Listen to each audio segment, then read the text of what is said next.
भारत विविधताओं का देश है और यहाँ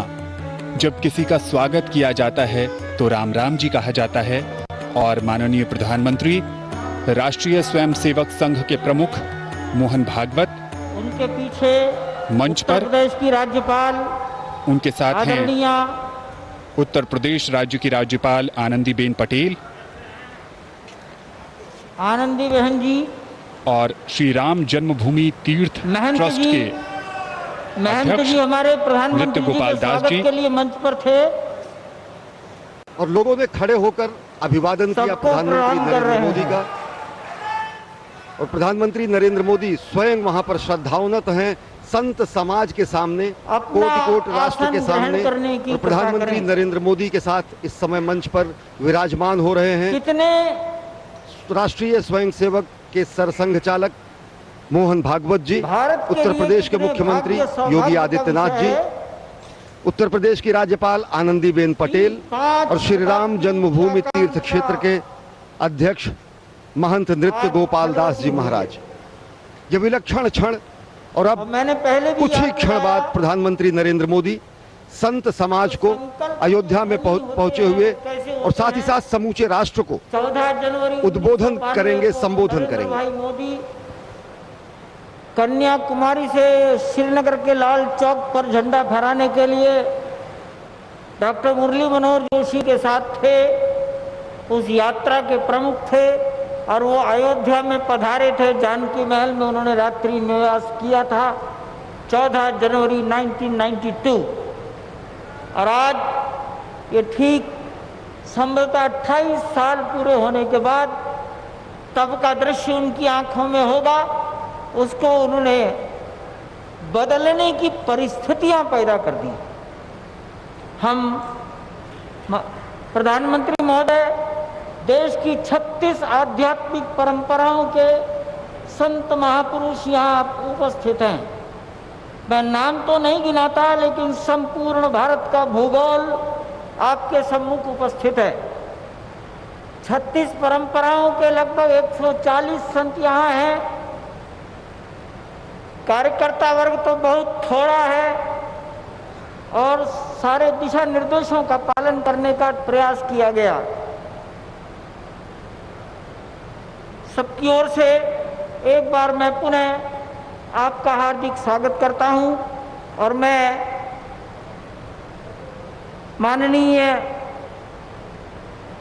मुख्यमंत्री महोदय को निवेदन करता हूं कि वो मार्गदर्शन करें।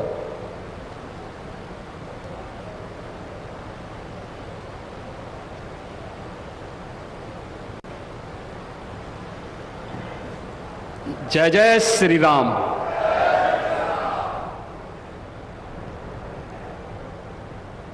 अवधपुरी सम प्रिय नहीं सोओ, यह प्रसंग जाने को जन्मभूमि मम पुरी सुहावनी, उत्तर दिशि वह सरजो पावनी। जिस अवधपुरी का एहसास कराने के लिए 5 शताब्दियों की इस बहुप्रतीक्षित तिथि को हम सबको 135 करोड़ भारतवासियों को और पूरी दुनिया के अंदर भारत के प्रति, भारत के सनातन धर्मावलंबियों के प्रति शुभेच्छा का भाव रखने वाले उन सभी नागरिकों और महानुभावों की इन भावनाओं को मूर्त रूप देने का श्रेय और यह अवसर जिस महापुरुष के कारण आज हम सबको प्राप्त हुआ है, भारत के यशस्वी प्रधानमंत्री आदरणीय नरेंद्र मोदी जी, उत्तर प्रदेश की माननीय राज्यपाल श्रीमती आनंदीबेन पटेल जी, हमारे विचार परिवार के प्रमुख राष्ट्रीय स्वयंसेवक संघ के सरसंघ चालक सरदेव डॉक्टर मोहन राव भागवत जी, श्री राम जन्मभूमि तीर्थ क्षेत्र न्यास के अध्यक्ष पूज्य महंत नृत्य गोपाल दास जी महाराज, देश के विभिन्न पंथ और संप्रदायों के आज के इस कार्यक्रम में उपस्थित पूज्य संतगण, आचार्यगण, धर्माचार्यगण, श्री राम जन्मभूमि तीर्थ क्षेत्र न्यास के सभी पदाधिकारीगण, विचार परिवार समेत देश और दुनिया के कोने कोने में इस पूरे कार्यक्रम का साक्षात अनुभूति करने वाले सभी मर्यादा पुरुषोत्तम भगवान श्री राम के सभी भक्तगण और तीर्थ क्षेत्र न्यास के महासचिव श्री चंपत राय जी, मैं आदरणीय प्रधानमंत्री जी का मर्यादा पुरुषोत्तम भगवान श्री राम की इस पावन धरा पर 5 शताब्दी की इस बहुप्रतीक्षित लंबे संघर्ष और साधना की सिद्धि की स्मृति के अवसर पर भूमि पूजन और कार्य शुभारंभ के इस अवसर पर उत्तर प्रदेश के इस धराधाम पर 7 पवित्र पुरियों में से एक अवधपुरी में हृदय से अभिनंदन करता हूं, स्वागत करता हूं।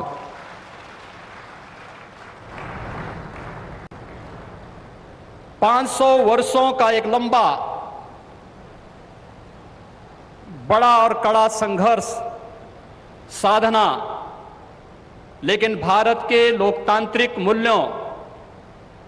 भारत की न्यायपालिका और भारत की कार्यपालिका की ताकत शांतिपूर्ण ढंग से, लोकतांत्रिक पद्धति से और संविधान सम्मत तरीके से समस्याओं का समाधान कैसे हो सकता है, आदरणीय प्रधानमंत्री जी के नेतृत्व में भारत ने दुनिया की सभी ताकतों को इस बात का एहसास कराया है। और यह दिन हम सबको, पूरे भारतवासियों को इस शुभ घड़ी का एहसास कराने के लिए, क्योंकि इस घड़ी की प्रतीक्षा में हम सब की कई पीढ़ियां चली गई। पूज्य संतों ने,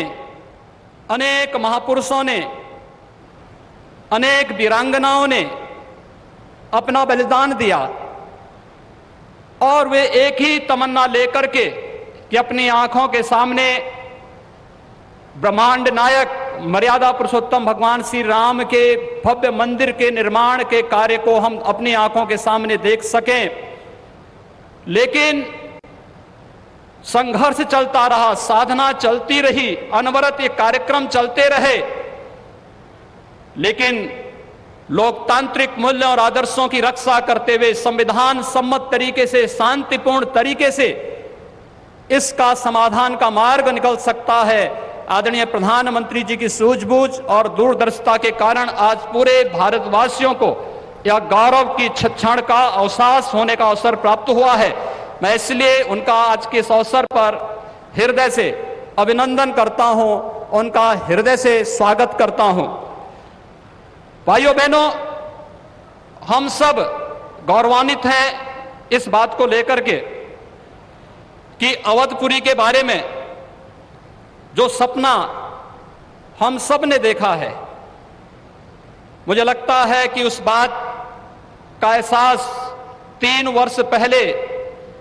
उत्तर प्रदेश की इस अवधपुरी में दीपोत्सव के कार्यक्रम के साथ आप सब ने भी महसूस किया होगा। दीपावली का अवसर अवधपुरी के साथ जुड़ सके, अयोध्या के साथ जुड़ सके और उस कार्यक्रम को उस रूप में जोड़ने के लिए जो कार्यक्रम प्रारंभ हुआ था, आज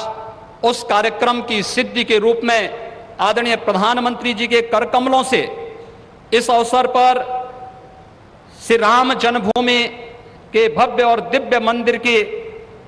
निर्माण कार्य के भूमि पूजन और कार्य शुभारंभ का यह पवित्र पल भी हम सबको देखने का अवसर प्राप्त हुआ है। यह कार्य श्री राम जन्मभूमि तीर्थ क्षेत्र न्यास मंदिर निर्माण का करेगा, लेकिन अवधपुरी को दुनिया के सबसे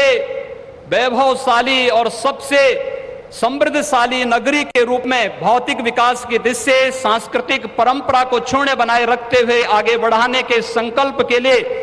हम सब प्रतिबद्ध हैं। और ये प्रतिबद्धता तब भी आपने देखी होगी जब रामायण सर्किट के नाम पर आदरणीय प्रधानमंत्री जी ने देश के उस श्रद्धा को सम्मान देने का कार्य किया। स्वदेश दर्शन के नाम पर यहाँ के घाटों के सुंदरीकरण के कार्य को आगे बढ़ाने का कार्य हुआ और राम कथा के साथ साथ अन्य तमाम प्रकार की गतिविधियां यहां पर चलती हुई दिखाई दी। और आज उसकी एक महत्वपूर्ण कड़ी के रूप में हम बहुप्रतीक्षित स्थिति के अवसर पर आदरणीय प्रधानमंत्री जी का हृदय से अभिनंदन और स्वागत करते हैं। हम सब के लिए आज का यह दिन अत्यंत भावनात्मक दिन है। यह हमारे लिए उमंग और उत्साह का दिन भी है और हम सब के लिए इसलिए भी यह दिन अत्यंत महत्वपूर्ण है कि यहां पर आज हमारे विचार परिवार के प्रमुख राष्ट्रीय स्वयंसेवक संघ के आदरणीय सरसंघ चालक डॉक्टर मोहन राव भागवत जी की उपस्थिति भी आज हम सबको उनका सानिध्य भी प्राप्त हो रहा है। मैं उनका अवधपुरी की इस धरती पर हृदय से स्वागत करता हूं, अभिनंदन करता हूं। मैं इस अवसर पर अपने सभी उन पूज्य धर्माचार्यों, पूज्य संतों का भी हृदय से स्वागत और अभिनंदन करता हूं जो आज उत्तर प्रदेश की इस धरती पर इस संपूर्ण कार्यक्रम में साक्षी बन रहे हैं। मैं उन सभी पूज्य संतों और महानुभावों का भी हृदय से स्वागत और अभिनंदन करता हूं जिनकी प्रत्यक्ष अनुभूति हम लोग यहां पर कर तो रहे हैं, लेकिन वे प्रत्यक्ष रूप से यहां पर इस कार्यक्रम में सहभागी नहीं बन पा रहे हैं क्योंकि वैश्विक महामारी कोरोना के खिलाफ जो लड़ाई देश की चल रही है, उस लड़ाई में हम सब ने उस प्रोटोकॉल का पालन करने के लिए जो गाइडलाइन भारत सरकार ने जारी की है उसके तहत ही सीमित संख्या में अतिथियों का आमंत्रण हो सकता था और उसका पालन करते हुए भी हमें इस ऐतिहासिक तिथि को देश और दुनिया के सामने प्रस्तुत करना है। इस भाव के साथ मैं उन सभी महानुभावों का हृदय से स्वागत करता हूं। उन सबको किसी न किसी रूप में हम आने वाले कार्यक्रमों में सहभागी बनाने का आयोजन आने वाले समय में इन वर्षों में करेंगे कि उनकी उपस्थिति प्रत्यक्ष अनुभूति अयोध्या में हो सके और उनकी प्रत्यक्ष अनुभूति के माध्यम से यह कार्यक्रम अवधपुरी को जो गौरव मिलना चाहिए, इस गौरव को हम आगे बढ़ा सकें। हम सब के लिए आज का दिन इसलिए भी महत्वपूर्ण है। यह कार्यक्रम केवल मंदिर निर्माण के कार्यक्रम का शुभारंभ ही नहीं, एक उस भारत को एक दुनिया के सामने प्रस्तुत करने का भी एक अवसर है जिसे आज से 6 वर्ष पहले आदरणीय प्रधानमंत्री जी ने राम राज्य की उस अवधारणा को चरितार्थ करने के लिए आगे बढ़ाया था,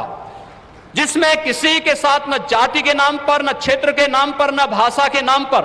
कोई भेदभाव नहीं और सबका साथ सबके विकास की भावना को चरितार्थ करते हुए जिस कार्यक्रम को 6 वर्ष पहले आगे बढ़ाया था, भगवान राम का यह भव्य और दिव्य मंदिर भगवान राम की यश और कीर्ति के अनुरूप भारत की यश और कीर्ति को भी देश और दुनिया के अंदर इसी रूप में आगे बढ़ाने का कार्य करेगा। इस विश्वास के साथ मैं एक बार फिर से आज के इस अवसर पर आदरणीय प्रधानमंत्री जी का, राष्ट्रीय स्वयंसेवक संघ के सरसंघ चालक जी का, अपने सभी माननीय अतिथियों का, पूज्य धर्माचार्यों का, संतगणों का, सभी महानुभावों का उत्तर प्रदेश की इस धरती पर, अवधपुरी की इस धरती पर हृदय से अभिनंदन करता हूं, स्वागत करता हूं। जय जय श्री राम। राष्ट्रीय स्वयंसेवक संघ के सरसंघ चालक डॉक्टर मोहन राव जी भागवत अपने उद्गार प्रस्तुत करेंगे।